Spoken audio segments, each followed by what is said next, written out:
Bom, vamos lá então. Vamos começar a nossa aula. Vamos falar então sobre a polis grega.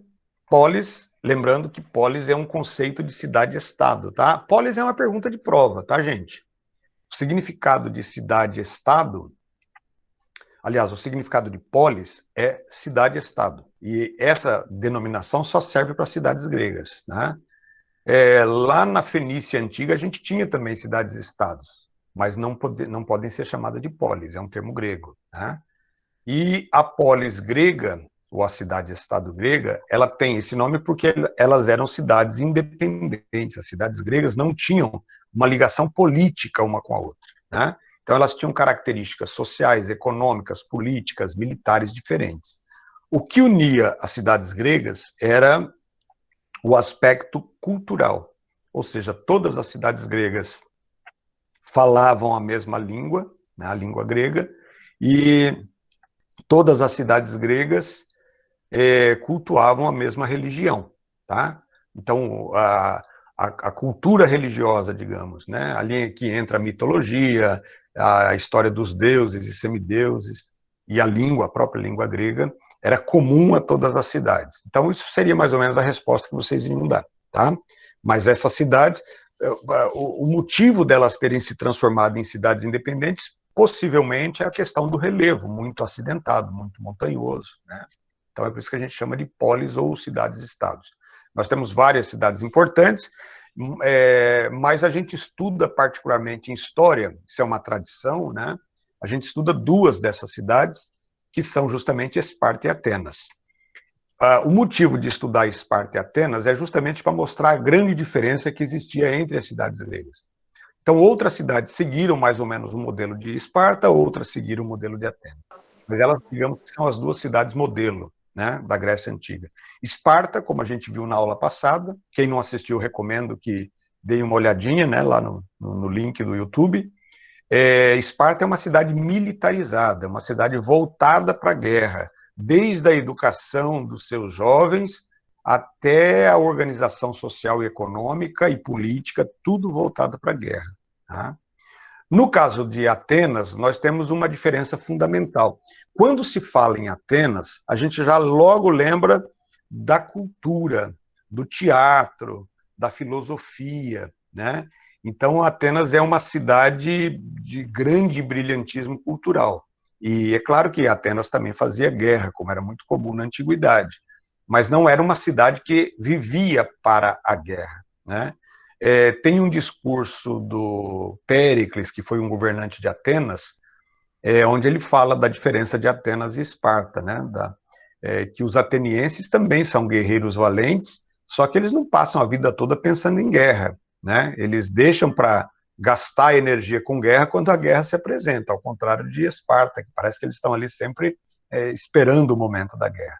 Né? Depois vocês vão ler o artigo do Péricles, que é muito interessante, tá? Bom, então, algumas características gerais de Atenas. Olha, é uma cidade que valoriza muito a cultura e a arte. Em Atenas, por exemplo, que se desenvolve o teatro grego, né? Os maiores escritores, né? Os maiores autores do teatro antigo são de Atenas, né? É em Atenas que se desenvolve a filosofia, embora a gente tenha alguns filósofos que não sejam atenienses, mas a maioria deles passam a viver em Atenas, né? Porque era uma cidade mais receptiva às ideias da filosofia. Então, os filósofos buscavam Atenas.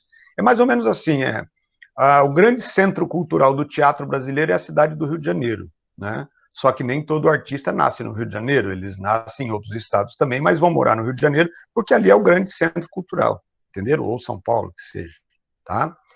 Em Atenas também nós temos o grande debate político. Isso aqui é uma coisa muito interessante e muito importante quando se fala de Grécia Antiga, que é a ideia do debate político, né? A palavra política, ela deriva da palavra polis, que era a prática, né, do cidadão dentro da cidade-estado de Atenas. Então, daí vem política. É em Atenas que se desenvolve essa ideia do debate, de um grupo político tentar convencer o outro, de um cidadão tentar convencer o outro através da chamada retórica, né, que é a arte do convencimento através das palavras. Tá?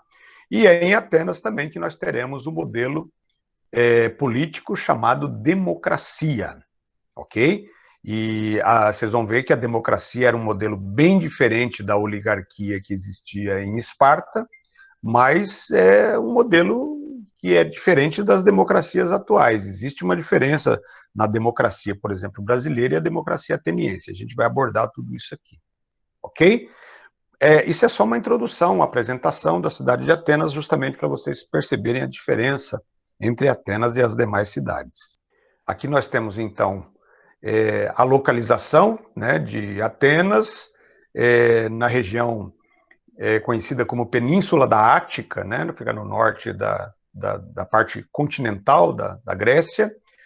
A fundação de Atenas pelos jônios. É verdade que outros povos também participaram dessa fundação, mas reconhecida, os próprios atenienses reconheciam os jônios como os primeiros fundadores, né?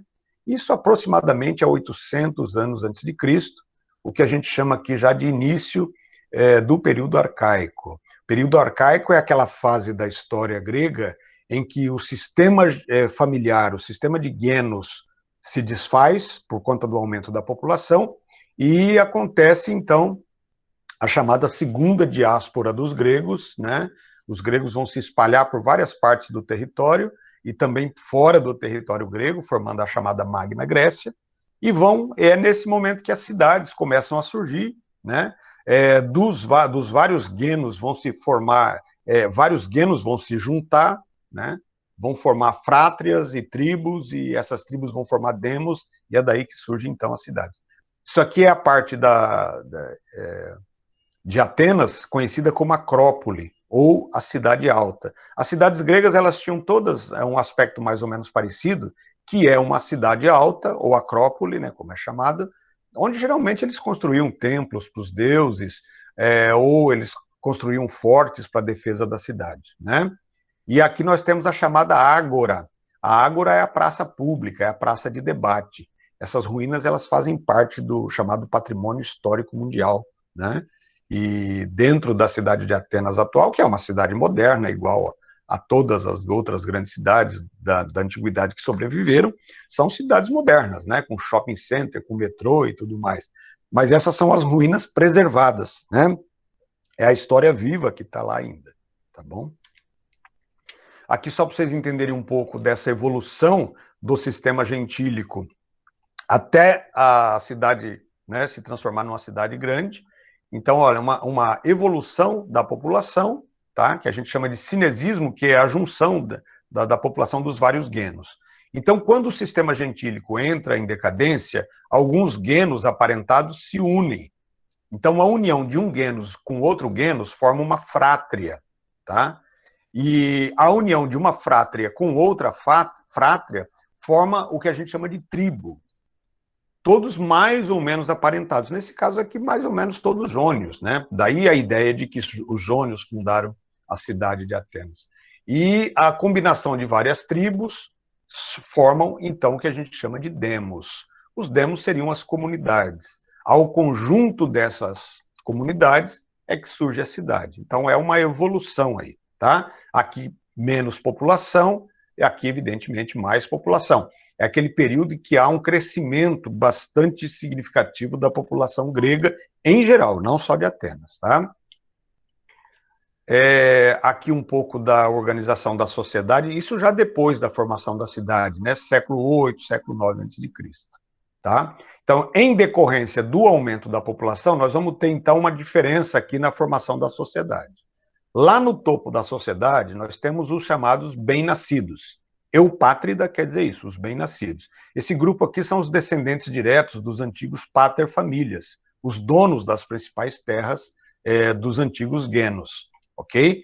E esses eupátridas, eles vão formar uma camada privilegiada, donos das melhores terras, e no início da história grega, antes da criação, no início da história de Atenas, antes da criação da democracia, eram eles quem dominavam o cenário político. Então, os cargos políticos eram dominados pelos eupátridas, tá? Depois nós temos uma classe intermediária, que são os chamados demiurgos, é a palavra que significa comerciantes. Aí entram, além de comerciantes, entram também pequenos artesãos e pequenos proprietários de terra. Depois nós temos os Georgóis, que eram dedicados exclusivamente à terra e pequenas propriedades ou terras não muito produtivas, né? Lá nós temos os Tetas, que eram cidadãos livres, mas que não tinham posse de terra, muitas vezes se dedicando a outras atividades, ou trabalhando como agregados para grandes famílias, mas não tinham posses. E, finalmente, os escravos. Observem aqui na pirâmide que o número de escravos era bastante grande, era bastante significativo. A escravidão é a base da mão de obra na cultura grega, em todas as cidades gregas. O trabalho era feito por escravos, tá? O trabalho pesado, o trabalho produtivo. Mas não só o trabalho no campo e nas minas de cobre, nas minas de ouro e tal. A escravidão, ela estava presente em todas as atividades da cidade. Então nós tínhamos desde o escravo do campo, os escravos das minas, até escravos domésticos, né? Cozinheiros, jardineiros, nós tínhamos escravos músicos, olha que interessante, né? Lembrando que esses escravos eram prisioneiros de guerra. E, evidentemente, cada pessoa tinha um talento diferente da outra. Então, se a família, por exemplo, consegue um escravo que conhecesse música, não ia botar esse cara para trabalhar no pesado, ia botar ele lá para, enfim, distrair a família com a sua música, com a sua lira ou com outro instrumento que ele tocasse, né? Muitas vezes os escravos eram professores, tinham um grande, vasto conhecimento em alguma área do conhecimento, e esses escravos, então, eram destinados a ensinar os filhos dos seus senhores, né? Eles eram chamados de pedagogos. Olha que interessante, né? Pedagogo é aquele que conduz a criança, conduz no sentido de ensinar a criança, né? Hoje, os estudantes que se dedicam, né, ao ensino são chamados também de pedagogos, em homenagem à cultura grega, né? Uma palavra que deriva da cultura grega. Enfim, os escravos exerciam várias funções, e eram muitos. Lembrem-se do detalhe, modo de produção escravista, tá? Então, na Grécia Antiga, todas as cidades, mesmo Atenas, com todo o seu brilhantismo cultural, com a sua filosofia, era uma cidade que tinha escravos, né? Vocês vão ver depois uma definição que um grande filósofo chamado Aristóteles faz sobre a escravidão, né? Aristóteles defende a ideia da escravidão. Ele diz que algumas pessoas nascem para ser escravos, né? Porque tem muita força física, não é muito inteligente, quer dizer, evidentemente uma definição preconceituosa contra alguns grupos que se tornaram escravos. Lembrando que esses escravos eram prisioneiros de guerra, tá? É graças à grande quantidade de escravos que lá na Grécia Antiga se desenvolve uma coisa muito interessante chamada, eu vou tentar escrever com o mouse aqui, ó, mas eu quero que vocês fixem bem essa palavra, ó. Não sei se vocês conhecem o significado da palavra ócio. Alguém sabe o que significa ou não? A palavra ócio, ela significa tempo livre, tá? Uma pessoa que está ociosa é que não está trabalhando, ela está com disposição de tempo. E nós temos esse ócio, por exemplo, na cidade de Esparta e na cidade de Atenas. Na cidade de Esparta, o cidadão considerado espartano, esparcíata, ele tinha todo o tempo do mundo para se dedicar à guerra. Ele não precisava produzir, porque tinha escravos que produziam para ele, né? Em Atenas, os cidadãos poderiam se dedicar o tempo que quisesse à política, mesmo que não tinha cargo.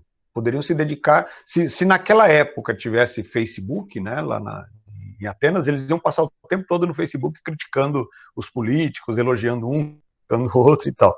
Que era o debate. O debate político acontecia em praça pública, hoje ele acontece pelas redes sociais, né? Só que eles tinham muito tempo, porque eles tinham escravos para trabalhar para eles, entenderam? Então, o ócio, o tempo livre, é a base da organização das principais cidades gregas. E esse ócio só era possível graças à quantidade de escravos, ao sistema escravista, tá? Então, aqui nós temos também um pouquinho da evolução política de Atenas, isso aqui é importante, nem sempre Atenas foi uma democracia, né? Atenas passa a ser uma democracia a partir do século VI a.C., mas a cidade foi fundada no comecinho do século VIII, final do século IX, né? Então, alguns chegam a dizer que a cidade se formou já no século X, ou seja, por volta do ano 1000 a.C. Então, olha só, primeiramente, Atenas era uma monarquia, governada pelo chamado Basileu, que era um pater familias, que era um grande ancião, pai de uma grande família e dono de muitas terras. Esse era o rei. Então havia uma monarquia controlada pela classe dos eupátridas, né? Depois essa monarquia, ela vai evoluir para uma oligarquia, também dominada pelo grupo dos eupátridas, né? A diferença é que ao invés de ter um rei apenas, aqui nós vamos ter um grupo dirigente chamado arcontado, que eram 9 arcontes, que vão substituir o rei, mas continua sendo uma panelinha. A palavra oligarquia deriva do grego, evidentemente, né, de oligos, que quer dizer alguns, poucos, e arquia quer dizer poder, tá? Então o poder de um pequeno grupo, para depois sim evoluir para a chamada democracia, tá? Então tem esse processo aí de evolução. É claro que o que nos interessa mais agora é conhecer a democracia, mas é importante que vocês saibam que houve esse processo, tá? Olha só, no século X a.C., quando começa a se formar a cidade de Atenas, nós temos então o governo do Basileu. Basileu é o mesmo que rei, tá? E ele faz parte da família dos eupátridas. A partir do século VIII, forma-se a panelinha, a oligarquia. Então nós teremos um arcontado, formado por 9 arcontes, todos eles líderes eupátridas, todos daquele grupo privilegiado. E além do arcontado, nós temos uma espécie de conselho, né, chamado de areópago. Esse daqui, do areópago, participavam todos os membros da classe dos eupátridas, ou seja, todas as pessoas ricas, né? O conceito de riqueza era um pouco diferente do que a gente conhece hoje, porque a riqueza estava diretamente ligada, nesse momento, à posse da terra. Depois que Atenas cresce, prospera e se torna uma cidade de grandes comerciantes, a riqueza não é mais medida pela posse de terra, né? Mas principalmente dos grandes comerciantes marítimos. Olha lá, a expansão do comércio vai provocar um empobrecimento ainda maior do georgoi, que era aquela classe intermediária, e dos tetas, que estavam somente acima dos escravos, né? E esses grupos que dentro da sociedade eram desprivilegiados, vamos dizer assim, eles começam então movimentos de contestação. Lembre-se que Atenas vai ser marcada por esse grande debate político. E essas pessoas começam a reclamar que não tinham direitos políticos, que não tinham participação política, né? E desse descontentamento nós teremos a formação de alguns partidos políticos. Não eram propriamente partidos como a gente conhece hoje, de filiados com programa registrado, nada disso. Era um agrupamento de pessoas com ideias mais ou menos parecidas, né?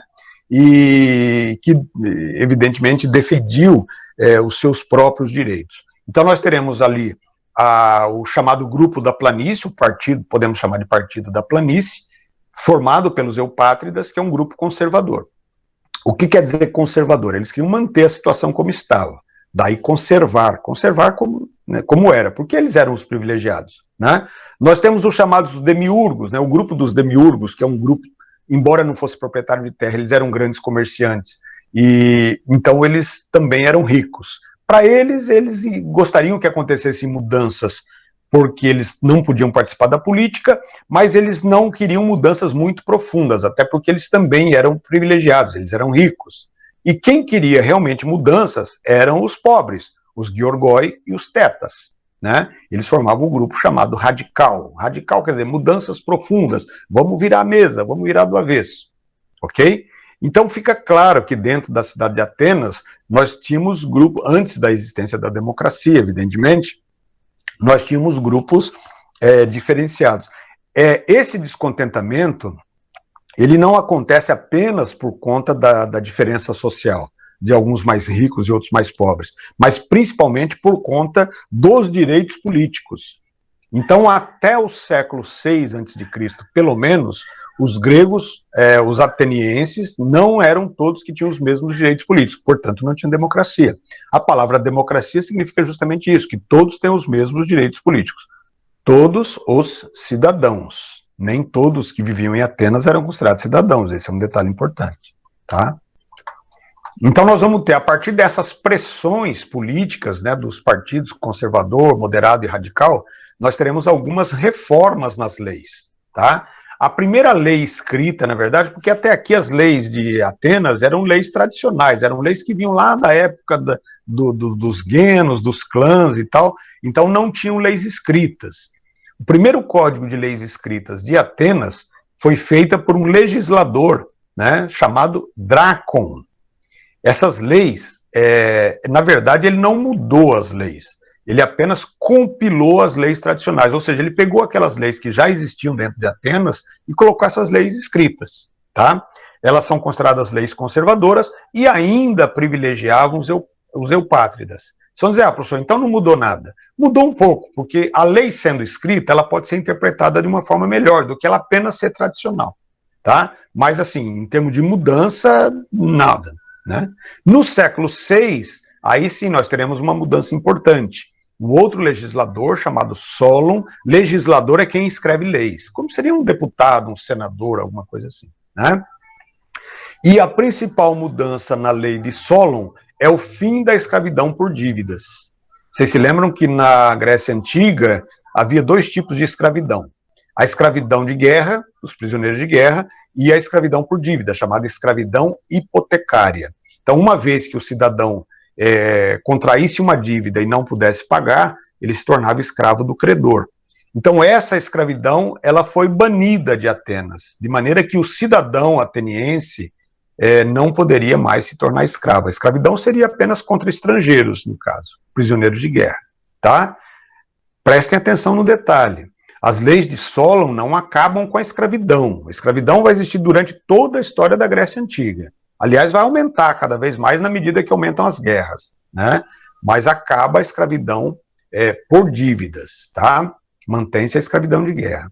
Cria-se uma nova estrutura política, agora já com a possibilidade de participação de membros dos outros grupos, tanto dos Giorgóis quanto dos Tetas e tal, né? Então temos aqui uma bulé, chamada bulé. Bulé é o mesmo que Senado, era conhecido como Conselho dos 400. Depois vai mudar, chega a ser até o Conselho dos 500. Aí nós temos a Assembleia Geral dos Cidadãos, que é chamado de Eclésia, né? Que podia reunir todos os cidadãos, tá? Aí nós temos, então, o critério de acesso é a renda, de maneira que quem era rico podia participar do poder, mas quem era pobre não podia. Então ainda não era uma democracia. Embora tivesse ampliado o direito de participação política, a reforma de Solon ainda não implanta a democracia, né? E o resultado é mais revoltas, aquela população mais humilde, que não tinha dinheiro, querendo participar, tá? Então a eclésia, embora seja uma assembleia popular, tinha que ter um certo dinheiro, digamos, tinha que ter uma certa posição social para poder participar. Era uma assembleia popular, né? O popular de cá, pero não mútil popular, né? Bom, e finalmente nós vamos chegar numa fase da chamada tirania. Eu quero que vocês prestem bastante atenção aqui, porque quando se fala de tirania, a gente já lembra logo um governante violento, um governante que oprime o povo, né? A gente chama de tirano. Na Grécia Antiga não era bem esse o significado, né?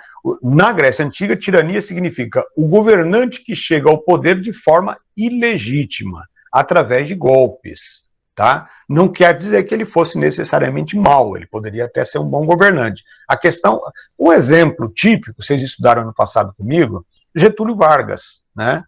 A gente não pode chamar de um governo tirano, evidentemente, mas de um governo que chegou ao poder através de um golpe. Eles não aceitaram o resultado da eleição de 1930, né, vocês devem lembrar, e fizeram lá uma revolução, Getúlio tomou o poder. E acabou sendo um bom presidente, em alguma medida, evidentemente, né? Então, a ideia de tirania ou de chegar ao poder através de um golpe, nem sempre é uma coisa ruim. Nós temos golpes que levam a governos catastróficos, como é o caso, por exemplo, do governo Temer, né?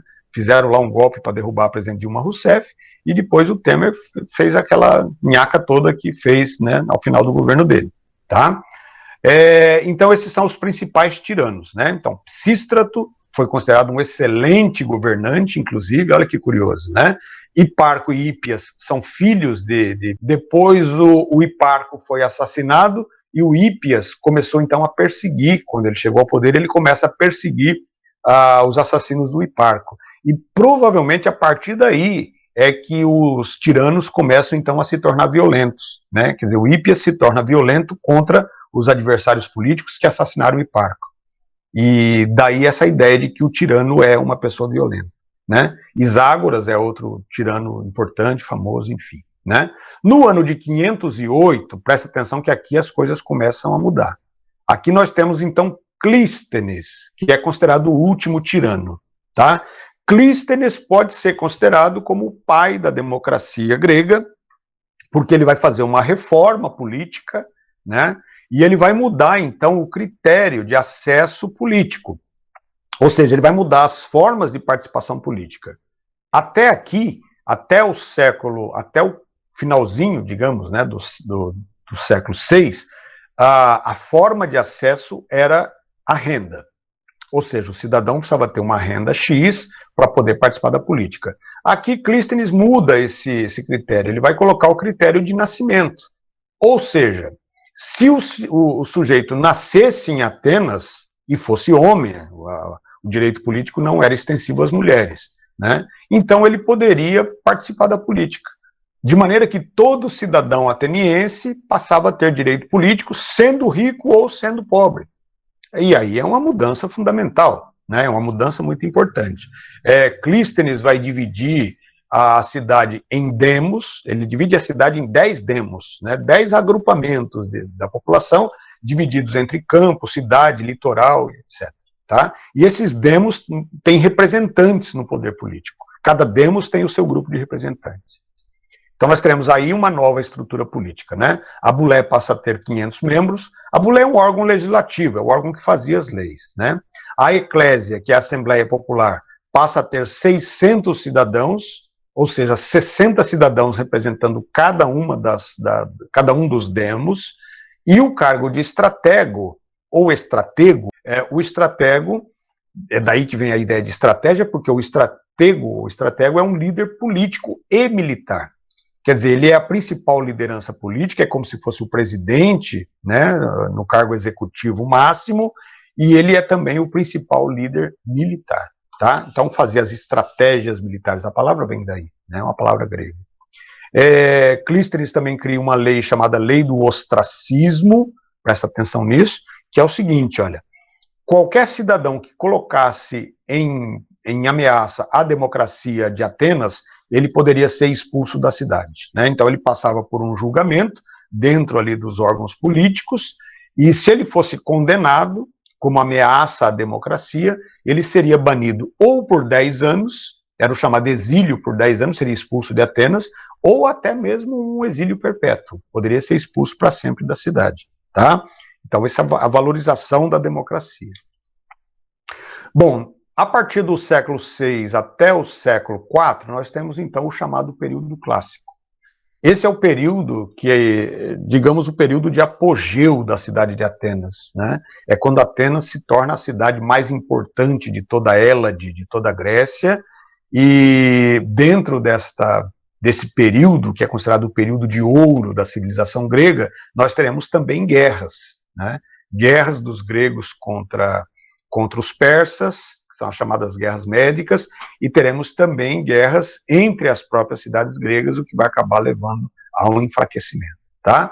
O século de ouro da Grécia, quer dizer, o melhor momento, o apogeu realmente da civilização grega, né?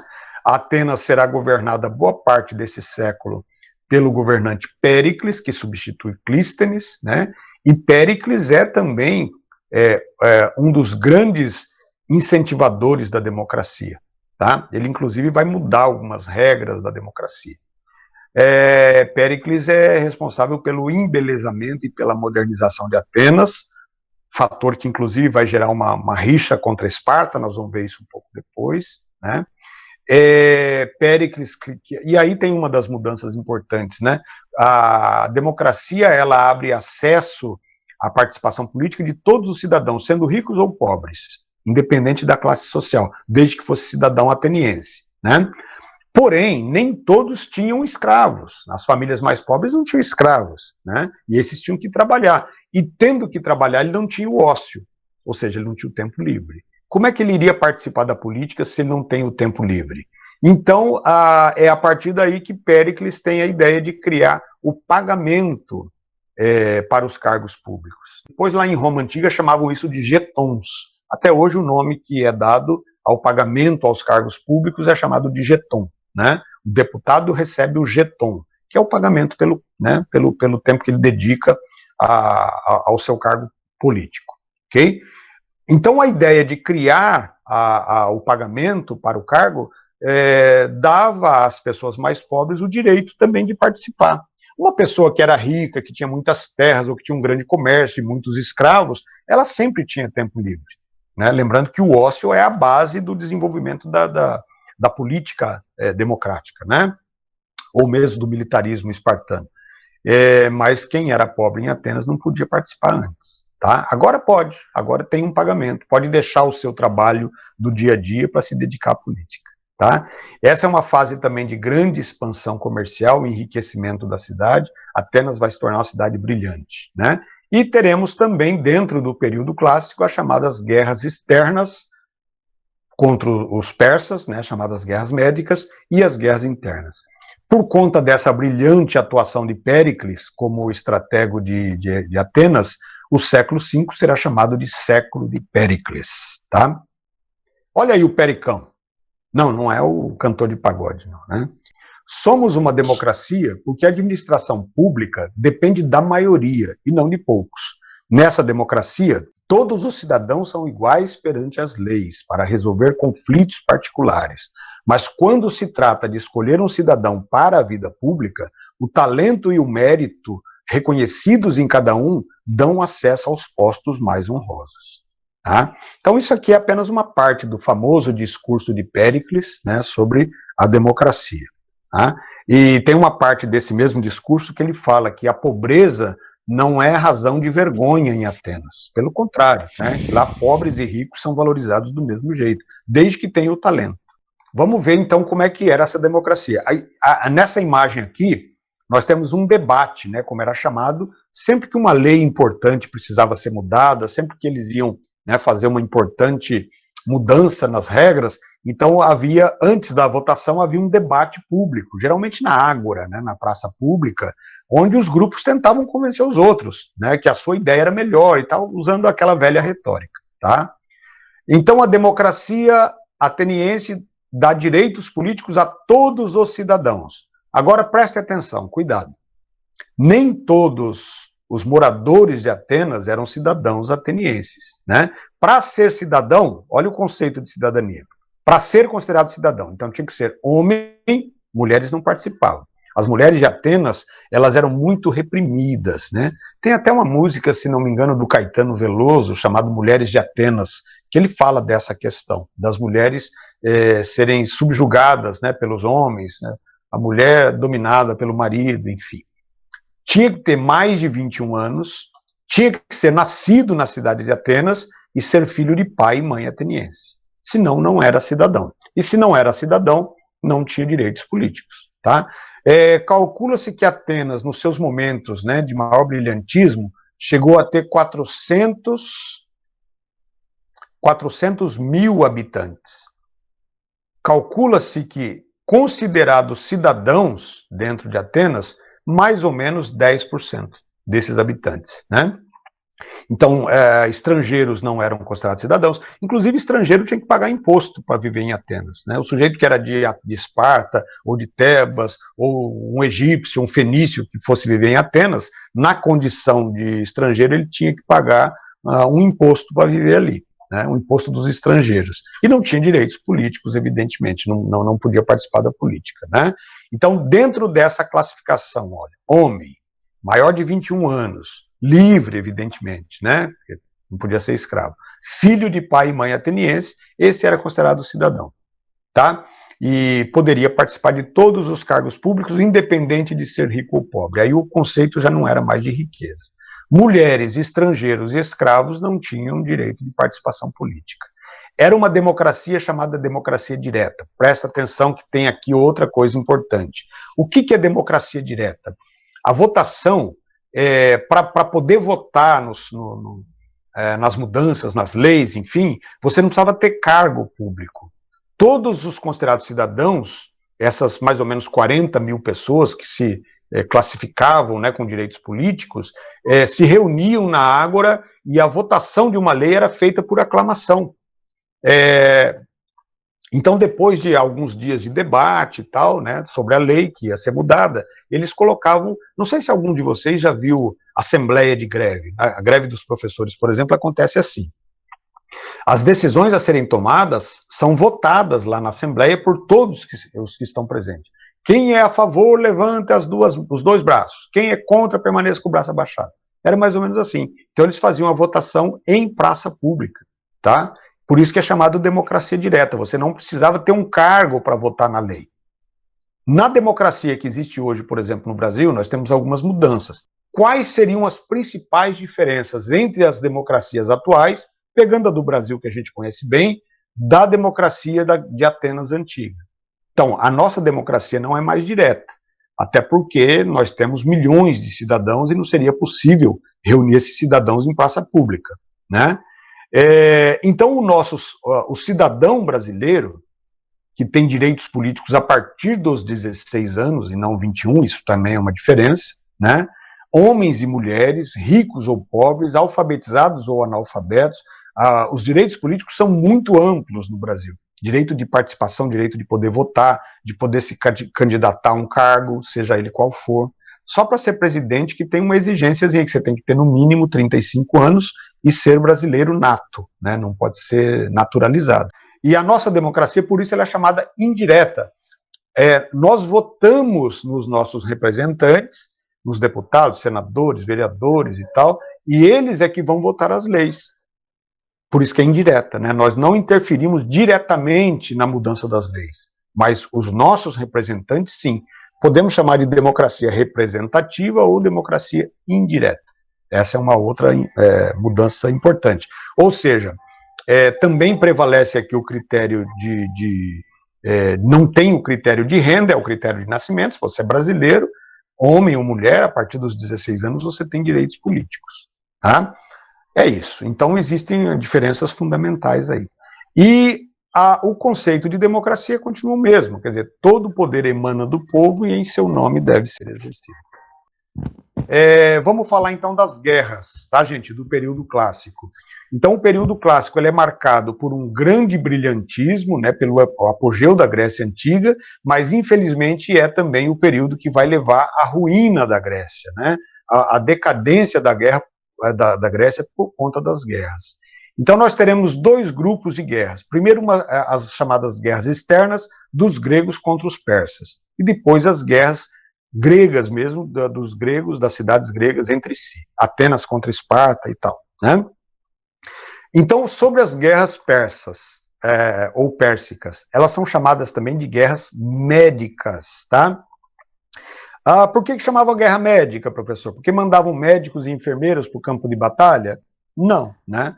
Os persas eram chamados pelos gregos de medos, tá? Medo, médica. É daí que vem a denominação de guerras médicas. Essas guerras elas vão de 496 até 449 a.C.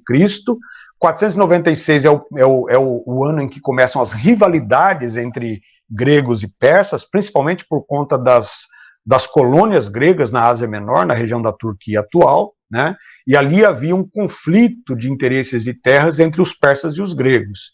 Começa a haver uma revolta de algumas cidades gregas ali, da região da Ásia Menor, contra uma possível dominação dos persas. Não era ainda o início das guerras. As guerras vão começar, as batalhas, né, vão começar 6 anos depois. E elas terminam em 479, as guerras, as batalhas, mas o tratado de paz, quer dizer, o acordo de paz entre gregos e persas, só vai acontecer em 449, muito tempo depois do fim das batalhas, né? Então, as causas das guerras, basicamente, disputa de território, né? Então, a Pérsia tenta invadir algumas partes ali do chamado, algumas ilhas do Mar Egeu, algumas partes da Ásia Menor, que eram territórios dos gregos, já ocupados pelos gregos. Então, os gregos vão tentar conter, aliás, os persas vão tentar conter o avanço dos gregos sobre o Mar Egeu. E isso vai, evidentemente, causar conflitos e guerras e batalhas violentas. Eu fiz uma lista aqui das principais batalhas, existem outras, mas essas são as batalhas mais famosas, né? Então nós temos a Batalha de Maratona, em 490, depois nós temos a Batalha das Termópilas. Essa imagem aqui é lá do desfiladeiro das Termópilas, né? É onde acontece lá o confronto dos 300 heróis espartanos contra os 300 mil soldados do rei Xerxes, né, dos persas, né? Fizeram um meme agora há pouco tempo, sobre o Leônidas, que era o rei de Esparta, né, que foi muito engraçado, vocês devem ter visto, né? Quanto eles são, Leônidas? 10 mil? Mais. 100 mil? Mais. Né? Vocês devem ter visto, é bem legal. Depois nós tivemos uma batalha naval, chamada Batalha de Salamina, ainda no ano de 480, e em 479 a última batalha, chamada Batalha de Plateias. Vou falar um pouquinho de cada uma delas. Essa batalha de Maratona é a primeira batalha importante entre os gregos e os persas, tá? Eu estou procurando aqui o ponteirinho do mouse e achei. Então, por que ela leva esse nome de Batalha de Maratona? Porque ela acontece numa planície, né, chamada Planície de Maratona, onde os persas desembarcaram, né, chegaram a entrar no território continental da Grécia, lá na chamada Planície de Maratona. Essa planície fica a uma distância de 40 e poucos quilômetros da cidade de Atenas, né? E um general ateniense chamado Milcíades, era um estratego de Atenas, né? Ele que vai comandar o exército ateniense contra os persas. Observem que aqui não é uma guerra dos gregos todos contra os persas. A batalha de Maratona é uma batalha dos atenienses contra os persas. Por que isso, se todo o território grego estava sendo ameaçado de invasão? Né? Justamente por conta da desunião que havia entre as cidades. Lembra da ideia de cidade-estado? Cada cidade era independente uma da outra, então não havia aquela ideia de que era um país apenas. Cada cidade é como se fosse um país. É verdade que na medida em que essas guerras vão avançando, algumas cidades gregas começam a juntar os seus exércitos, né? E aí sim nós teremos uma união das cidades gregas, mas inicialmente não. Então os atenienses, comandados pelo general Milcíades, eles vão enfrentar os persas em Maratona. Embora os persas fossem numericamente superiores, os atenienses criaram, esse general Milcíades, muito inteligente, né? Ele cria estratégias de luta, formando blocos de soldados, e eles acabam vencendo os persas, eles acabam expulsando os persas da planície de Maratona, né? E o general Milcíades encarregou um soldado que era considerado um grande atleta, né? Que sempre competia por Atenas nas Olimpíadas, chamado Milcíades, para dar a notícia em Atenas, para dizer em Atenas que eles haviam vencido. E o Milcíades correu de Maratona, da planície de Maratona, até o centro da Ágora de Atenas, para dar notícia. E correu velozmente. E quando chegou lá, ele deu a notícia. Felizmente vencemos. E pá, caiu morto de exaustão. Morreu. Né? Ele correu 42 quilômetros e 165 ou 195 metros exatamente. Tá? E a partir daí, então, criou-se, né, nas Olimpíadas seguintes, né, que eram os jogos que aconteciam lá na Grécia, criou-se uma prova de corrida de longa distância em homenagem a esse soldado Fidípides. E a corrida passou a se chamar Corrida de Maratona. E até hoje né, ela se chama Maratona. E ela a distância percorrida pelos soldados é exatamente a mesma que percorreu o Fidípides. Eu acho que eu tinha notado aqui a distância exata em algum lugar, mas eu acho que é isso, é 42 quilômetros e mais 165 metros, tá? E às vezes até as pessoas perguntam por que 42 e 165 e não só 42? Porque tem que se considerar a distância que o soldado correu, tá? Mas se ele era um grande atleta, por que ele morreu, professor? Provavelmente porque até então eles não tinham preparação para correr tanto tempo assim, né? Uma prova tão longa, uma distância tão longa. Por isso que ele morreu. Tá? Bom, os persas foram rechaçados em Maratona, mas não foram derrotados. Eles saíram, né, fugiram da cidade após a derrota, mas eles vão voltar novamente. E vão voltar com um exército muito maior. Nesse primeiro combate, os persas eram governados por Dário I, né? E agora o rei, 10 anos depois, já era Xerxes, filho de Dário, inclusive, que vai comandar os persas aqui, na famosa Batalha das Termópilas. Dessa vez, quem vai enfrentar os persas serão os espartanos, comandados pelo rei Leônidas. Tá? Eram 300 soldados espartanos, professor? Não. Na verdade, eles eram de 5 a 7 mil soldados. Entre esses soldados, nós tínhamos espartanos e também alguns soldados tebanos.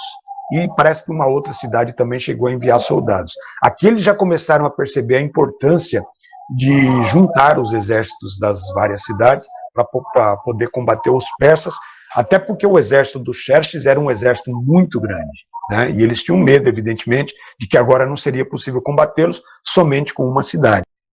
Então, na Batalha das Termópilas, tem uma coisa muito interessante, que mais uma vez os gregos vão usar a inteligência, né, e vão usar uma estratégia.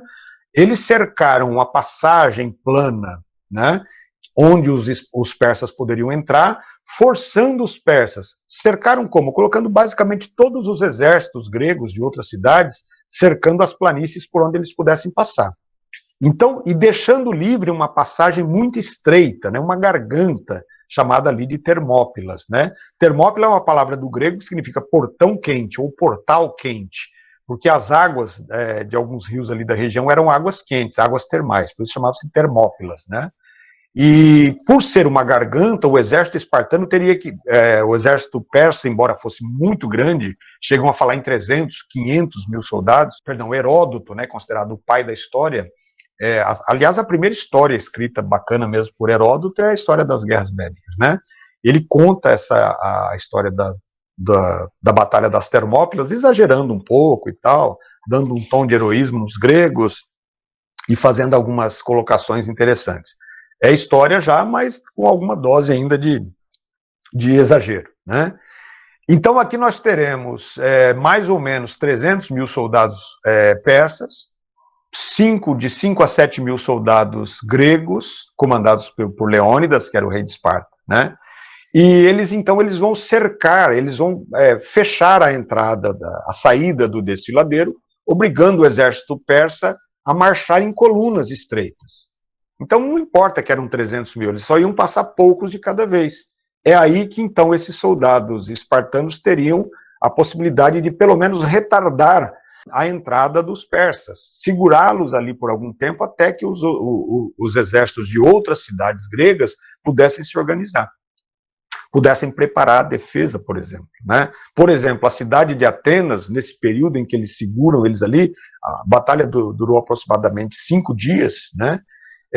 Vai haver tempo para evacuar a cidade de Atenas, para que a população, idosos, mulheres e crianças, pudessem abandonar a cidade. Ah, mas e aquela história dos 300, professor? Então é mais ou menos assim. Não sei se vocês já viram o filme, mas o filme, evidentemente, que ele não conta a história real mesmo, né? E mesmo a história do Heródoto não pode ser considerada ao pé da letra, como eu disse, ainda havia alguns exageros. Então, quando eles chegam no campo de batalha, o Xerxes manda um mensageiro até Leônidas para tentar convencê-lo de deixar os persas passarem, de aceitar a dominação persa, como muitos outros reinos aceitaram, lembrando que a Pérsia formava um império gigantesco na época, né? E diz assim, então o mensageiro diz assim: deponham as armas, transformem-se numa província, numa satrápia persa, que Leônidas será um dos sátrapas preferidos de Xerxes. Deponham as armas. E aí Leônidas teria dito a eles: venham buscá-las. Né? Quer dizer, numa clara provocação, não aceitando a oferta de paz. E aí então vem um outro mensageiro depois, dizendo assim: olha, Xerxes mandou dizer que as nossas flechas são tantas que elas vão cobrir o sol. No que Leônidas teria retrucado: ótimo, se elas vão cobrir o sol, melhor ainda, nós vamos combater a sombra. Né? 7 mil soldados diante de 300 mil soldados persas seria um massacre, e os espartanos sabiam disso, mas a missão deles ali era retardar o máximo possível a entrada dos persas. Né? E aí começa a batalha, os persas tomando muito prejuízo, morrendo muito soldado persa, animando os soldados gregos, né, os espartanos ali achando que eles até poderiam vencer a batalha, porque tinha que ser uma batalha corpo a corpo, por conta da pequena largura do estreito, né, da garganta. Até que aparece um traidor na história, né? Um soldado que não era espartano, era tebano, chamado Efíaltes. Então Efíaltes, temendo, né, pela sua morte, por ser escravizado pelos persas, ele acaba traindo os gregos e vai contar a um soldado persa que havia uma passagem secreta por trás do desfiladeiro, passando pela montanha, né? E que se eles passassem por ali, eles conseguiriam chegar até Atenas. Então, sabendo disso, o exército, uma boa parte do exército dos persas vai passar por essa passagem secreta delatada pelo soldado Efíaltes, né? E quando então a Leônidas soube disso, né, que eles seriam cercados pelos flancos, né, por trás, pela retaguarda, ele então diz aos soldados, aos 5, 7 mil soldados, enfim, que ele tinha, ele disse assim, olha, fiquem comigo apenas aqueles que estão dispostos a sacrificar a vida. Vamos ser massacrados aqui, certamente, né? Eles vão atacar pela retaguarda e aí nós não teremos como nos defender. Os demais voltem para suas casas e ajudem a defender a cidade de Esparta, a cidade de Atenas. E aí sim é que ficaram com Leônidas os 300, apenas os 300 soldados, né? E evidentemente que eles foram massacrados. O próprio Leônidas teve a sua cabeça cortada pelos persas, né? E eles tomam então aqui uma derrota na Batalha de Termópilas. Os persas chegam a invadir a cidade de Atenas, incendeiam a cidade, mas não permanecem ali muito tempo, porque a frota naval que levou os persas até o território grego vai ser batida pelos gregos numa outra batalha, chamada Batalha de Salamina, nesse mesmo ano, obrigando os persas novamente a recuar. Ou seja, eles chegaram a dominar a cidade de Atenas, mas tiveram que bater em retirada depois, né? Essa seria a última batalha, chamada Batalha de Plateias, quando, na planície de Plateias, né, quando finalmente os persas são derrotados. E aí eles abandonam totalmente o território, voltam para o território persa, né? Não haviam sido destruídos, eles haviam sido expulsos do território. Então, para os gregos, os persas continuavam a ser uma ameaça.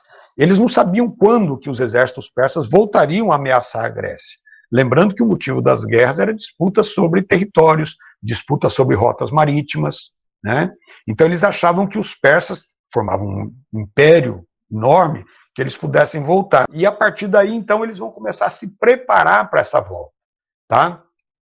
Olha só o que vai acontecer. Nós teremos, então, uma guerra dentro da própria cidade grega que vai ser consequência dessa preparação. Então, são chamadas Guerras do Peloponeso. Tá? Elas vão de 431 a 404 a.C., e o motivo dessa guerra são as disputas entre as cidades gregas.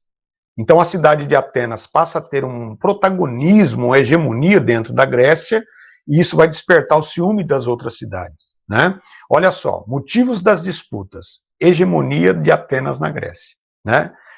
No ano de 478, logo depois do final da Batalha de Plateias, os gregos, os grandes líderes, os reis das principais cidades gregas, eles se reúnem em Atenas, né?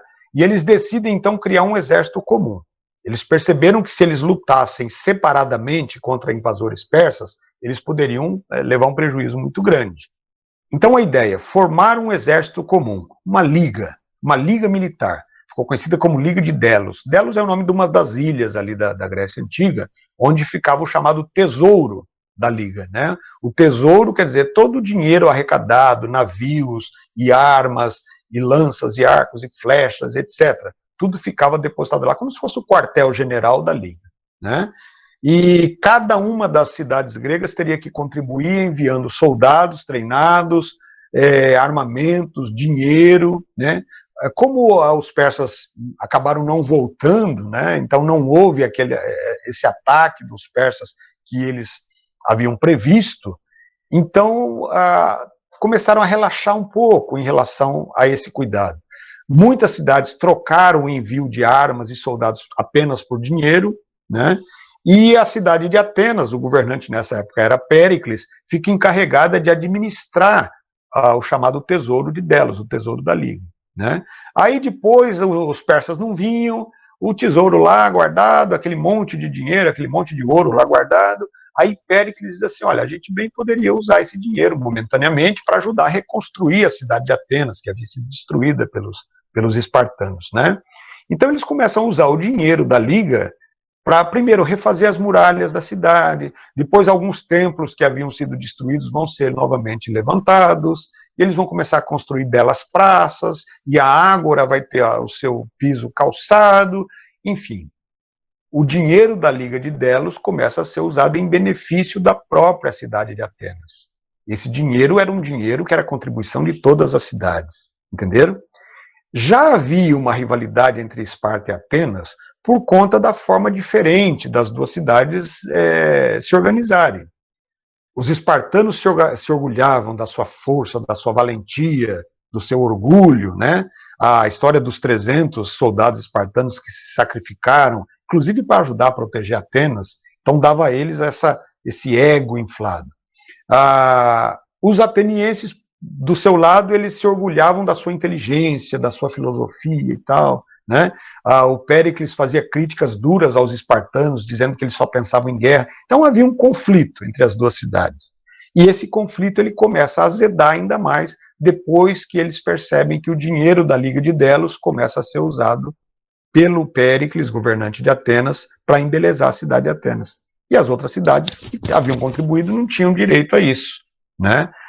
Chegou um momento em que Péricles, inclusive, transferiu a sede da Liga de Delos para a cidade de Atenas. Tá? Bom, o resultado disso é que a Esparta vai formar uma outra liga, separada da Liga de Delos, chamada Liga do Peloponeso. Peloponeso é o nome da península ali onde está localizada Esparta, né? Então, cidade de Esparta, Tebas, Mégara e Corinto vão formar a chamada Liga do Peloponeso, né? Atenas é ligada a outras cidades, eles vão acabar fazendo uma guerra interna. Tá? Essa guerra ela vai durar 4 anos, ela vai de 27 anos, de 431 a 404. 27, é claro que não foram 27 anos de batalhas, né, mas de conflitos. Dentro desses 27 anos, muitas batalhas que acabaram destruindo as cidades gregas, tanto Esparta quanto Atenas. Eram muralhas que eram derrubadas e não havia tempo para reconstruir, eram templos, eram soldados que morriam. E percebam que isso vai enfraquecendo aos poucos. Esparta vence a guerra em 404. Atenas vai ser derrotada pelos espartanos e pelas cidades aliadas da Liga do Peloponeso, né? Depois disso, Atenas acaba se juntando a outras cidades para combater Esparta. Porque entre 404 até 378, aquela posição de domínio da Grécia, de cidade mais importante da Grécia, passou para Esparta. E isso vai despertar a rivalidade de outras cidades também. Né? São as chamadas guerras fratricidas, ou as guerras entre irmãos. Aí Atenas forma uma liga com Tebas, Corinto e Mégara para combater Esparta. E vão fazer mais alguns anos de guerra contra Esparta. Vencem Esparta. Daí Tebas passa a ser a cidade mais importante. Depois Atenas se junta a Esparta para combater Tebas. Percebe? Então sempre tinha uma cidade se destacando, dominando ali o comércio e tal, e as cidades que ficavam inferiorizadas se uniam para combater aquela cidade. Uma ciumeira danada ali, né? E isso, no final das contas, acaba provocando o enfraquecimento interno. Como eu disse, muralhas destruídas, exércitos destruídos, muitos soldados que morriam, né? Resultado, no ano de 338, o rei Filipe II, que era rei de um reino chamado Macedônia, que fica no nordeste da Grécia, a Macedônia era quase grega, né? Eles tinham uma influência da cultura grega muito grande, inclusive falavam a língua grega dentro da Macedônia. O filho desse rei Filipe II chamava-se Alexandre Magno, Alexandre o Grande, né? Ele foi educado por um filósofo grego chamado Aristóteles, né? Considerado um dos maiores filósofos da Grécia Antiga. Então percebam que a cultura macedônica era muito parecida com a cultura grega, tá? Por conta disso. A Grécia, que conseguiu banir, né, e barrar o exército persa, que era considerado o exército mais temido até então, vai perder uma guerra para a Macedônia, um pequeno reino muito inferior à Grécia, inclusive. Né? Por que a Macedônia venceu a Grécia? Porque a Grécia estava destruída, né, estava enfraquecida, pelo menos, pelas batalhas internas, pelas chamadas guerras do Peloponeso. Ok? Então, Filipe II vai governar a Grécia, né? Ele vai unir a Grécia com a Macedônia, vai ficar uma coisa só. Então, ele vai governar a Grécia por 2 anos apenas, logo depois ele morre, né? Morreu, inclusive, levou uma flechada, né? Pelas costas e tal. E depois dele, o filho dele, Alexandre Magno, assume o poder no ano de 336 a.C., com apenas 20 anos de idade. Alexandre torna-se o grande imperador da Grécia e de todas as colônias que a Grécia até então ainda dominava, de todas as cidades gregas. Né? É o que a gente chama de Reino de Alexandre, o Império de Alexandre. Também não vai durar muito tempo. Né? O Império de Alexandre Magno, prestem atenção, Então Alexandre vai fazer grandes conquistas e vai ampliar o território grego, tá? Ele vai conquistar inclusive a Pérsia, olha que interessante. Tá? Todo o Império Persa cai sobre os exércitos de Alexandre. Considerado até então um dos maiores generais de toda a história, ali no nível de Napoleão Bonaparte, entenderam? Um grande estrategista e tal. Conquistou o Egito, conquistou toda a Mesopotâmia e conquistou a Índia. Tá? Então, o Império de Alexandre era até ali considerado o maior império. Se tornou maior até do que o Império Persa, porque eles dominaram, inclusive, o Império Persa. Tá? O detalhe curioso é que todas as cidades que o Alexandre Magno conquistava, ele passava a chamar essas cidades de Alexandria. Ele fundou, inclusive, várias cidades nos reinos conquistados, né? E ele chamava essas cidades de Alexandria. Uma dessas Alexandrias, que é a mais famosa de todas, é a Alexandria do Egito, né? E ficou famosa por ter a maior biblioteca da antiguidade, né? Foi nessa cidade chamada Alexandria, em homenagem a Alexandre, sabe como é que é essa? Eu me amo, eu me adoro e tal. Né? Então, olha, o maior e mais temido império da antiguidade. Por que eu digo até ali, até aquele momento, até o século IV? Porque depois vem o Império Romano, que vai superar o Império Persa e que vai superar o Império do Alexandre, inclusive. Tá? O Império Romano é o maior império da história, é o mais duradouro, né? Durou praticamente 1000 anos. Okay? Bom, entre essas conquistas do Alexandre, sempre que ele conquistava uma cidade, um reino, um império, enfim, ele levava a cultura grega. Ele disseminava a cultura grega entre esses povos conquistados. Tá? A cultura grega, que também é chamada de cultura helênica. Então, esse fenômeno de difusão da cultura grega é chamado helenismo. Então, o que é o helenismo? É o espalhamento, né, da cultura grega pelas regiões conquistadas pelo Alexandre. Aí a língua grega, as tradições, muitas vezes a filosofia, os conhecimentos matemáticos, os conhecimentos de estratégia de guerra, tudo isso foi espalhado pelo Alexandre. Podemos dizer que ele fez uma helenização do mundo antigo. Né? Ele transmitiu a cultura grega aos povos conquistados. Presta atenção aqui num detalhe. Essa cultura transmitida pelo Alexandre Magno, ela vai se fundir com a cultura local dos povos conquistados. Essa fusão cultural dá nome, então, a uma cultura mista, né, de local com a cultura grega, chamada cultura helenística.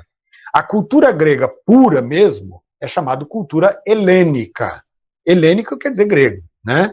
E a cultura misturada da cultura grega com as culturas dos povos dominados pelo Alexandre, ela passa a ser chamada de cultura helenística. Então tem uma diferença entre cultura helênica e cultura helenística. Né? Então, por exemplo, a religião grega é difundida lá na terra de Israel, na terra dos hebreus, por exemplo, que também caiu sob o domínio de Alexandre, porque até então era dominada pelos babilônicos.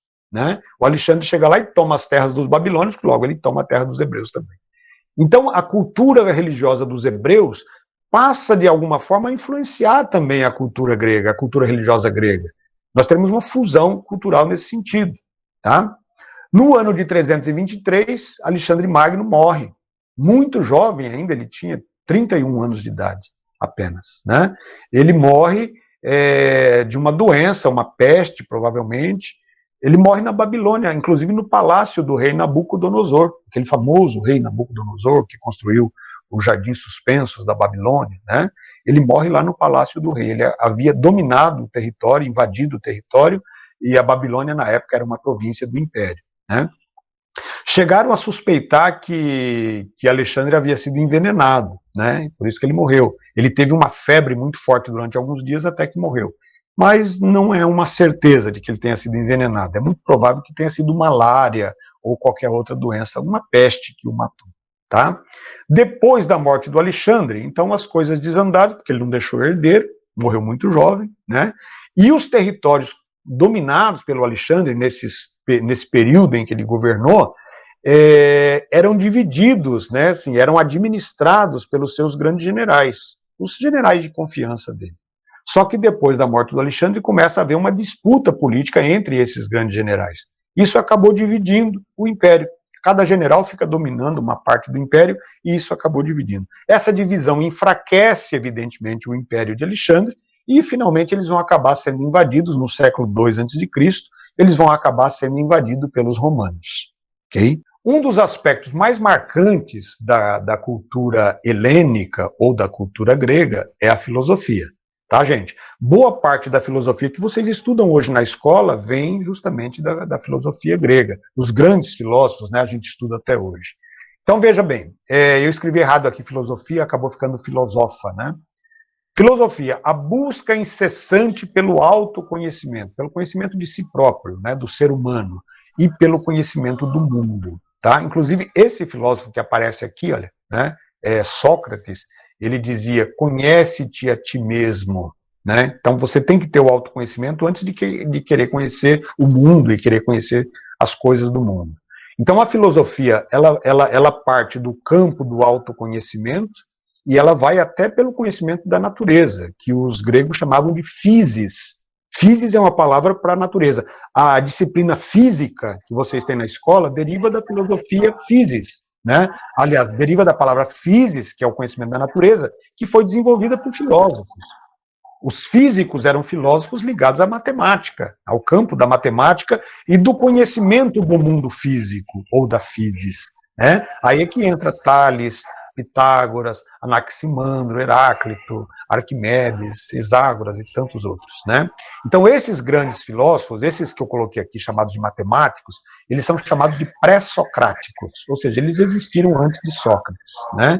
E nós temos aqui uma outra corrente dos chamados filósofos socráticos, que vem com Sócrates, depois Platão, que é discípulo de Sócrates, foi aluno, pode-se dizer assim, de Sócrates, e Aristóteles, que é discípulo de Platão.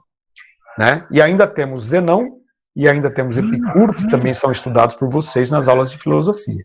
Tá? Então, Sócrates prega a ideia do autoconhecimento, Sócrates desafiou a cultura religiosa grega, dizendo que aqueles muitos deuses que eles acreditavam eram falsos, que toda a história da mitologia era uma bobagem, que as pessoas tinham que tentar entender o mundo como ele era realmente. Né? Então, por isso que a filosofia é a busca eterna pelo conhecimento.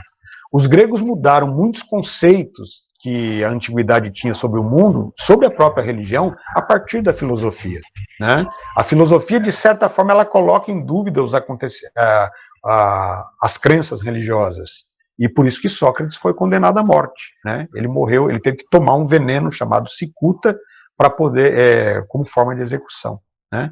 O Platão, ele desenvolve uma filosofia baseada no conhecimento do mundo das ideias. Então Platão diz que o mundo real é o mundo das ideias e que as coisas só se tornam práticas, elas só acontecem porque primeiro ela acontece no mundo das ideias. Primeiro a gente pensa, para depois as coisas acontecerem. Né? Aristóteles, que é discípulo de Platão, ele escreve muito sobre ética, sobre a política. Né? Ao contrário de Platão, ele diz que o mundo real é o mundo físico, que o mundo das ideias é apenas um complemento do mundo físico.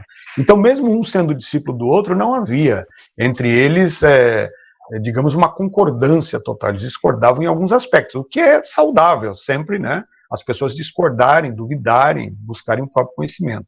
Eu não vou aprofundar, gente, sobre os filósofos, porque vocês têm aula de filosofia.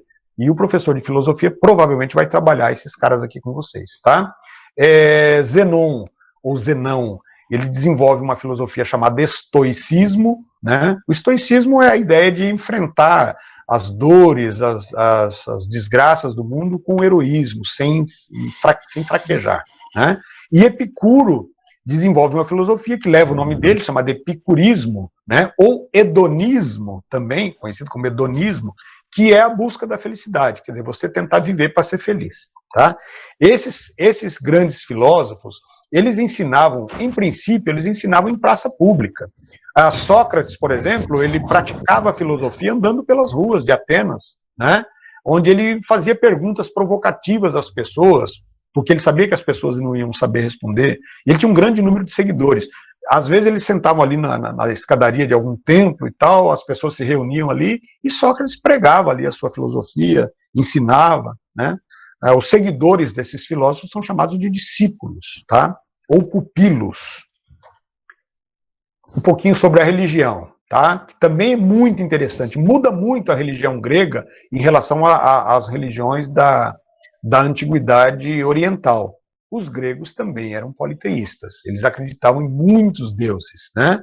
Os seus deuses tinham forma humana. Então, o caráter antropomórfico, antropo quer dizer homem, mórfico é forma, né? Dos deuses gregos iam muito além da forma. Quer dizer, eles não eram apenas representados na forma humana. Eles também tinham comportamento parecido com o comportamento dos humanos. É bem diferente esse conceito, né? Porque, por exemplo, dentro da religião dos hebreus, o comportamento dos deuses, ou do Deus único, no caso eles eram monoteístas, era de perfeição. Deus é Yahvé, né? Deus é onipresente, onisciente, onipotente. Ele sabe tudo, ele pode tudo e ele conhece tudo. Ele está em todos os lugares ao mesmo tempo. No caso dos gregos, os seus deuses, eles tinham defeitos. Não apenas poderes extraordinários, né? Mas eles tinham o deus do mar, tinha o deus dos céus, o deus do trovão, o deus da beleza, a deusa da sabedoria, o deus da guerra, da agricultura, enfim.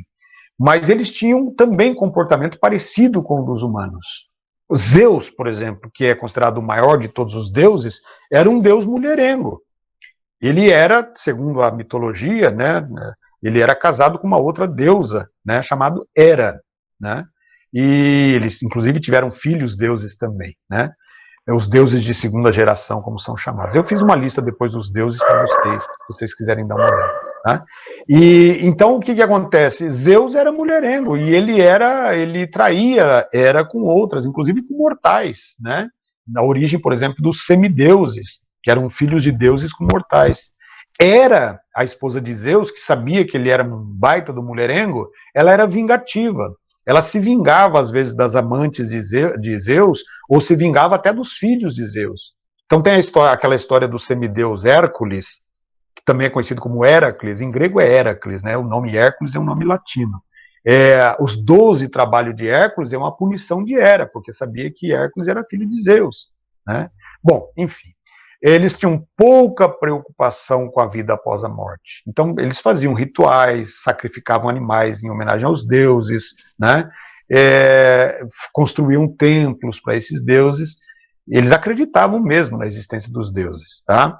Mas eles não tinham a preocupação com a vida após a morte. A grande preocupação era com a vida terrena, com a coisa física mesmo, né? Humana. Então, a recompensa... um sucesso na guerra, um sucesso, por exemplo, nos Jogos Olímpicos, ou felicidade no amor, na saúde. Eles estavam sempre pedindo coisas para agora, não para depois. Tá? Eles acreditavam que os deuses viviam numa montanha sagrada que existe lá na Grécia, chamada Monte Olimpo, né? Esse aqui é o Monte Olimpo verdadeiro. Ó, tá? É uma montanha que existe lá na Grécia, tem mais ou menos 3.000 metros de altura. E esse aqui é o Monte Olimpo da mitologia, é como eles imaginavam que fosse o Olimpo, a morada dos deuses, né? Então vocês veem que tem uma diferença bastante grande, né? E os deuses viviam lá no Olimpo, numa espécie de comunhão dos grandes deuses, se alimentando de ambrosia, que é uma espécie de alimento sagrado dos deuses, né? Somente os deuses podiam comer, se um mortal comesse ambrosia, ele morria e tal. Então isso faz parte da mitologia, tá, gente? Um aluno me perguntou, professor, os gregos ainda acreditam em Zeus, Hera, Afrodite, Poseidon? Não, os gregos hoje são católicos, a maioria da população grega é formada por católicos, eles são católicos ortodoxos, né? A igreja católica que não é ligada ao Vaticano, é uma igreja independente, mas eles são católicos, são cristãos, acreditam em Cristo lá, como a maioria dos brasileiros também. Eu fiz uma lista aqui dos principais deuses, e eu não vou me deter muito nesse aspecto, porque a gente já está com um tempo curto, né? Mas olha, esses são chamados 12 grandes deuses, né? Aqui tem 6, depois tem mais 6 no próximo slide, 7 aqui. Então Zeus, considerado o rei de todos os deuses, né? Porque foi ele que matou Cronos, que foi o titã que gerou os deuses e tal, né? Ele matou o próprio pai, assim como Cronos havia matado Urano, que era o pai de Cronos também. Então há uma tradição na mitologia. Então, e o que eu estava dizendo para vocês é que há várias versões sobre esses mitos, né, ao longo do tempo, tá? Aqui nós temos ainda uma lista de deuses, ó, só para vocês terem uma ideia. Entra ali deuses, semideuses, ninfas, heróis, né? Enfim. Tá? Os semideuses eram considerados filhos de deuses com mortais. Eles acreditavam nessa possibilidade dos deuses se relacionarem com mortais e produzirem filhos, né? Aqui nós temos um pouquinho ainda da cultura, né? Vocês sabem que os gregos, eles é que desenvolveram o método da medicina como nós conhecemos hoje, que é o método de se conhecer primeiro os sintomas, para depois pensar em achar a cura. Então, lá no Egito Antigo, a gente sabe que eles já praticavam a medicina, mas não era uma coisa intencional. Eu diria que era uma coisa que acontecia por acaso. Quando eles abriam o corpo dos mortos para mumificar, eles acabavam conhecendo alguns órgãos internos e tal, e desenvolveram algumas técnicas. Né? Mas a medicina mesmo, que conhece a causa, que trata os efeitos da doença, foi desenvolvida então por um grande médico chamado Hipócrates. Hipócrates é considerado quase que um semideus, né? Até hoje, na formação dos estudantes de medicina, na formação dos médicos, na formatura, eles fazem lá o juramento de Hipócrates, né? Onde eles falam de Esculápio, inclusive. Esculápio era considerado o deus da medicina, o deus dos médicos, né? Um deus menor também, pouco conhecido, tá bom? E Hipócrates é considerado, então, um semideus, que seria, talvez, filho de Esculápio com uma mortal. É claro que isso faz parte da mitologia, né? O Hipócrates existiu de verdade, mas o fato dele ser filho de Esculápio, evidentemente que não é verdade. No teatro, nós temos dois estilos básicos, que é o estilo da tragédia, né? Ésquilo, Sófocles, Eurípides são os grandes autores de tragédia. E na comédia, destaque para Aristófanes, tá? Aqui nós temos, isso aqui é o teatro de Epidauro, que é um dos mais famosos. Epidauro é uma cidade grega, né? Ele está lá ainda hoje, conservado, patrimônio histórico da humanidade. Aqui nós temos uma representação, isso aqui é uma gravura, evidentemente não é uma fotografia, se não me engano é o teatro de Corinto, né? E aqui nós temos uma máscara que era usada no teatro grego. Então tem algumas curiosidades sobre o teatro, né? Primeiro, o teatro de Epidauro, ele podia reunir até 20 mil pessoas, para vocês terem uma ideia, que ficavam aqui nas arquibancadas, né? Aqui tem um palco que não dá para ver muito bem, olha, né? Está um pouquinho destruído também. E aqui nós temos uma arena, que dependendo da história, ela podia se desenvolver no palco ou na arena, ou às vezes até nos dois lugares. E o detalhe é que eles não tinham, evidentemente, nenhum sistema de som para poder ampliar o som. Mas a acústica desses lugares era tão perfeita que o ator falando lá, 20 mil pessoas na plateia, o som chegava perfeitamente a todos os lugares aqui. Então as pessoas podiam ouvir. E somente atores homens, por isso que eles usavam máscara, né? Se tivesse um personagem feminino, por exemplo, teria que usar uma máscara feminina, tá? Então, a história do teatro, ela começa na Grécia Antiga, principalmente em Atenas, e vai se espalhando pelas outras cidades, tá? Aqui também um pouco da mitologia, falando sobre semideuses ou heróis, filhos de deuses com mortais, né? Então, Héracles é um dos mais famosos. Héracles é o preferido, digamos, dos gregos, né? É o semideus queridinho dos gregos. O nome Hércules, como ele é mais conhecido aqui no Brasil, é um nome latino, é assim que os romanos chamavam esse semideus da mitologia grega. Então ele possuía uma força descomunal e realizou os 12 trabalhos que seriam impossíveis para qualquer humano. Ele teria que ter uma força descomunal, né? Édipo venceu a Medusa com a sua grande inteligência. Então todo semideus, ou herói, tanto faz a denominação, ele tem alguma característica especial que ele herdou do seu pai ou da sua mãe divina, que era uma mistura de um rei, de um deus ou de uma deusa com um mortal. Teseu ficou famoso porque matou o Minotauro, aquela história lá da civilização creto-micênica, né? Perseu decapitou a Medusa. Aquiles é o herói da guerra de Troia. Então aquela guerra entre gregos e troianos, né? Tem a participação de vários semideuses, Ajax participa também, se não me engano, Aquiles, que só tinha um ponto frágil no corpo dele, que era o calcanhar. E exatamente no calcanhar ele toma uma flechada envenenada, né? Uma flecha envenenada mata Aquiles. Então isso faz parte da mitologia. Então o que a gente chama de cosmogonia, a origem dos deuses e dos titãs e tal, né? A origem dos homens é narrada através do mito de Epimeteu e Pandora, que eram filhos de titãs, mas já eram humanos, né? A Epimeteu, na verdade, ele era meio humano, meio titã. Então, o que, que acontece? Dentro dessa mitologia, a gente pode comparar Epimeteu e Pandora a Adão e Eva, que seriam, então, o que deu origem aos humanos, né? Segundo a tradição judaica, todos os humanos descendem de Adão e Eva. De acordo com a mitologia grega, todos os humanos descendem de Epimeteu e Pandora, né? Então, Epimeteu foi digamos, presenteado pelos deuses com Pandora. Só que Pandora era aquele tipo de mulher curiosa. E os deuses disseram para ela: você pode tudo com Epimeteu, vocês vão viver num lugar lindo, como se fosse um paraíso. Vocês podem fazer tudo. Você, Pandora, só não pode abrir aquele baú. É proibido para você abrir aquele baú. Isso não lembra um pouco a história do Adão e Eva? Primeiro era o Adão, e ele recebeu Eva de presente de Deus, e disse para eles: olha, vocês vão viver aqui no paraíso, no Éden, que é um lugar lindo, vocês podem tudo, só não pode comer o fruto daquela árvore. Para Pandora, você só não pode abrir essa caixa, a famosa caixa de Pandora. E ela, curiosa, se você quiser que uma mulher faça alguma coisa, você diga para ela: não faça. Ela vai fazer, né? Não só mulher, homem também. E essa desobediência de Pandora ao abrir a caixa, ela libertou todos os males que assolam a humanidade: a dor, a tristeza, as doenças, a morte, né? Então, por uma desobediência aos deuses. Lá no fundo da caixa é que estava a esperança. Então, apesar de sabermos que um dia a gente vai ficar doente, que a gente vai morrer, que a vida tem muitas tristezas, tem mais tristeza até do que alegrias, né? Ainda a gente tem esperança. Então, isso vem um pouco da mitologia grega, né? Bom, eles acabaram sendo expulsos do paraíso.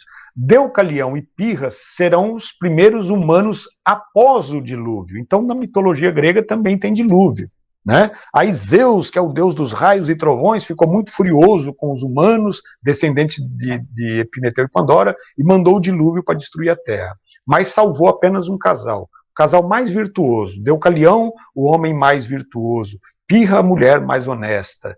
E eles ficaram encarregados, então, de povoar a terra após o dilúvio. A história do Noé, né, de Noé e seus filhos e tal. E quando passa o dilúvio, eles não sabiam direito o que fazer. Ficaram os dois olhando um para o outro ali. Vocês já viram aquela cena do aeroporto?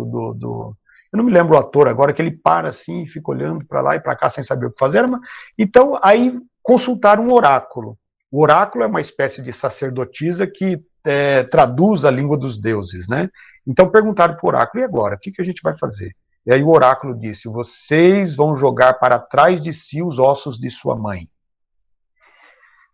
E aí então eles pararam e pensaram, e Deucalião era um homem muito inteligente, ele disse assim: já sei, a mãe é a terra, Gaia, né? Aliás, toda a origem da cosmogonia vem da união de Gaia, que era a terra, com Urano, né? Que é o céu. Da união de Gaia com Urano nascem os titãs, né? Oceano, Atlas, etc. Reia, né? Cronos. E então Gaia é a mãe. O que seriam os ossos de Gaia, os ossos da terra? As pedras. Então eles apanharam pedras e atiraram para trás de si as pedras. As pedras que Deucalião atirou se transformaram em homens. As pedras que Pirra atirou para trás dela se transformaram em mulheres, que são os filhos então de Deucalião e Pirra. Entre esses muitos filhos, um deles chama-se Heleno. E os gregos todos os gregos se consideravam descendentes, então, de Heleno. Por isso que eles eram chamados de helênicos, gregos ou helenos, entenderam? Porque eles se consideravam descendentes desse filho de Deucalião e Pirra. Essa é uma versão, na verdade, da criação dos gregos. É claro que existem outras versões, como eu disse, dentro da mitologia, não existe apenas uma versão, existem dezenas de versões para cada um dos mitos. Tá? Beleza? Eu sei que o assunto de mitologia interessa muito a vocês gostam muito. Aliás, lá na escola, quando as aulas presenciais voltarem, nós temos um livro de mitologia grega lá que é fantástico. Tem todos os principais mitos gregos, né? Se vocês quiserem ler, tá aí a recomendação. Jogos Olímpicos, olha que bacana. Também fazia parte da cultura grega os jogos esportivos. Tá? E eles faziam esses jogos numa cidade. Eles realizavam jogos de 4 em 4 anos, como existe a tradição até hoje. Isso a partir do século 8 a.C. é que começaram a fazer os jogos em homenagem a Zeus. Portanto, era uma cerimônia religiosa. os jogos esportivos eram uma cerimônia em homenagem a Zeus, na cidade de Olímpia, por isso que são chamados Jogos Olímpicos, e também por conta dos deuses do Olimpo, né? Então todas as cidades, atletas de todas as cidades gregas eram convidados e geralmente participavam, né? Se essas cidades por acaso estivessem no momento de guerra uma contra a outra, de rivalidade uma contra a outra, era estabelecida a chamada trégua sagrada. Olha a importância que eles davam aos jogos, eles paravam guerras para a prática dos Jogos Olímpicos, tá? Os vencedores não recebiam prêmios em dinheiro, prêmios valiosos. O prêmio era uma coroa feita de folha de louro. Louro é aquela plantinha que a mãe de vocês, aquela folha que põe no feijão, aquilo ali que é o louro. Ou ramos de oliveira, que é a planta da azeitona, tá? Mas o grande mérito do vencedor era a honra de vencer uma prova olímpica, muito mais do que um prêmio valioso, né? Então, os vencedores eram considerados abençoados por Zeus. Só venceu a prova porque teve a bênção de Zeus, por isso venceu. Então eles se tornavam muito famosos. O atleta mais famoso era o vencedor da corrida pedestre, que eles chamavam de Stadium. O Stadium era a distância da pista, que dava 195 metros aproximadamente. Seria uma corrida rápida hoje, talvez a de 200 metros, né? Então o vencedor da corrida do Stadium era considerado o homem mais veloz da Grécia. E a Olimpíada daquele ano, porque todas elas aconteciam em Olímpia, diferente de hoje, né? Nós temos a Olimpíada de Tóquio, a Olimpíada do Rio de Janeiro, a Olimpíada de Nova York. Então, cada 4 anos a Olimpíada tem um nome diferente. Naquela época, todas eram em Olímpia. Como diferenciar uma da outra? Então, o vencedor da corrida do estádio, o atleta vencedor, dava nome à Olimpíada. Entenderam? Então, o atleta, sei lá, João, ganhou a prova do estádio, foi o atleta mais veloz. Então, a Olimpíada daquele ano era a Olimpíada do João, Olimpíada do José, Olimpíada do Luiz, entenderam? E era uma grande honra, e eles eram cantados pelos aedos, né, pelos poetas gregos, e eles entravam às vezes nas peças de teatro como personagens de teatro, e por aí afora, tá? Essas eram as principais provas, ó. Então tinha as corridas pedestres de várias distâncias, ou vários estádios, né, como eles diziam, desde 200 metros, que era a corrida mais rápida, era 195 metros na verdade, até 400, 800. Tinha as corridas segurando armas, né, que corresponderia hoje mais ou menos à corrida com obstáculo. Então eles tinham que correr carregando o elmo, que é aquele capacete de metal que eles usavam, um capacete feito de cobre e tal, bronze às vezes, segurando o escudo e a lança. Então era uma corrida com dificuldade, digamos assim, né? Tinha arremesso de dardo, arremesso de disco, tem inclusive uma escultura muito famosa que é o discóbolo, né? Representando esse atleta lançando o disco, arremesso de martelo e assim por diante. Várias lutas corporais, desde a chamada luta grega, né, que é uma luta que não pode ter soco nem pontapé, só para derrubar o adversário, é muito parecido com o judô hoje, né? O pugilismo, que deu origem ao boxe, onde eles podiam dar socos e tal, e uma outra prova que eu me esqueci agora o nome, que tem um nome grego, não tem uma tradução, que é uma prova onde eles podiam derrubar o adversário, dar chute, pontapé e tudo. Seria mais ou menos o MMA de hoje, né? Além das corridas de cavalo, né? Corridas a cavalo, melhor dizendo, que era o hipismo, e a corrida de carros de guerra. Então eram muitas provas. Essas Olimpíadas, os jogos duravam de 4 a 5 dias, para cada dia tinha um evento especial, geralmente à noite haviam apresentações de peça de teatro, eles faziam rituais a Zeus, porque lá em frente ao estádio de Olímpia havia um grande templo de Zeus, né, uma estátua e tal, eles faziam ali homenagens, sacrifícios, sacrificavam animais. O detalhe da pira olímpica, né, que é o chamado fogo sagrado de Zeus, que sempre ficava aceso durante as Olimpíadas. Isso é uma tradição que existe até hoje, né, de manter a pira olímpica acesa. Então, muitas dessas tradições, elas vieram para os jogos atuais, como vocês bem sabem, né? Muitas das provas que eram praticadas lá, ainda são praticadas aqui. Evidentemente que algumas coisas mudaram, né? Novos esportes surgiram, muitos esportes foram acrescidos, esportes coletivos e tal. Hoje, por exemplo, os atletas não lutam mais, né? Nas competições eles não estão mais nus, é que eles competiam nus, principalmente nas lutas, né, chamada luta grega, para que o inimigo tivesse dificuldade de derrubar o outro. Com roupa, você pega na roupa, né? E eles passavam um azeite pelo corpo e tal, para ficar com o corpo liso, para evitar que o outro pudesse, né, agarrá-lo, enfim, né? Hoje nós temos as premiações em medalhas, medalha de ouro, medalha de bronze, medalha de prata. Você sabe que há uma permanência da tradição de não se premiar os atletas em dinheiro, embora não seja proibido, né? Na Olimpíada do Rio de Janeiro, por exemplo, além das medalhas, os atletas brasileiros ganharam também prêmio em dinheiro. Mas os atletas fazem muita questão de participar de Jogos Olímpicos pela fama que eles vão adquirir. Um atleta que ganha medalha olímpica, ele se torna um personagem conhecido mundialmente. E se ele não ganha dinheiro lá como prêmio da Olimpíada, mas ganhou uma medalha de ouro. A medalha de ouro custa, se for vender na joalheria, custa 2, 3 mil reais, não mais do que isso, né? Ela tem um grande valor emocional, sentimental, pelo que ela representa, mas não pelo ouro em si, né? Mas eles passam, depois que se tornam vencedores, eles passam a ganhar muito dinheiro através de publicidade, de propaganda, né? Imagina uma Nike querendo ter você como representante dos produtos deles, né? Eles pagam milhões para esses atletas de ponta para usar um boné da Nike, o sujeito ganha 1 milhão de contrato no ano só para aparecer com o bonezinho da Nike, né? Ou não sei quantos milhões para usar tênis da Nike e tal. Ele vai dar entrevista, ele está com roupa da Nike. Isso é uma baita de uma propaganda. Eles acabam ganhando dinheiro assim, diretamente. Mas não existe oficialmente a premiação em dinheiro estabelecida pelo COI, que é o Comitê Olímpico Internacional. Ok? Aqui nós temos algumas imagens, né, da época, essa estátua aqui, inclusive, né, ela foi feita à época do período clássico, representa a chamada luta grega, aqui o arremesso de dardo, aqui a corrida com obstáculos, né, os atletas competindo nus. Esse aqui é o arremesso do disco, é o chamado discóbolo, tá? Vocês sabem que os Jogos Olímpicos, eles duraram até o século IV depois de Cristo. Estou falando dos Jogos Olímpicos gregos mesmo, né?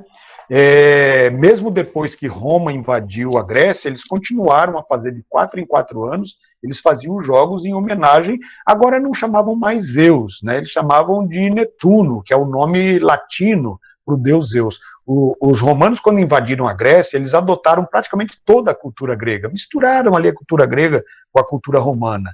Eles adotaram, inclusive, os deuses gregos para o panteão de deuses romanos. E eles permanecem, então, com jogos em homenagem a Zeus, tá? Esses jogos, eles serão suspensos no século IV, no ano de 396 a.C., depois de Cristo, se não me engano, quando o imperador romano chamava-se Teodósio. Quando a gente estudar sobre Roma, eu vou contar essa história com mais detalhe para vocês. Mas é mais ou menos assim. Teodósio, imperador romano, já da era cristã, evidentemente, ele vai se converter ao cristianismo. E ele vai obrigar que todos os romanos sejam cristãos. E por conta de se tornar cristão, ele vai banir os chamados deuses pagãos, né? Então os deuses gregos, os deuses romanos da mitologia grega e romana serão banidos.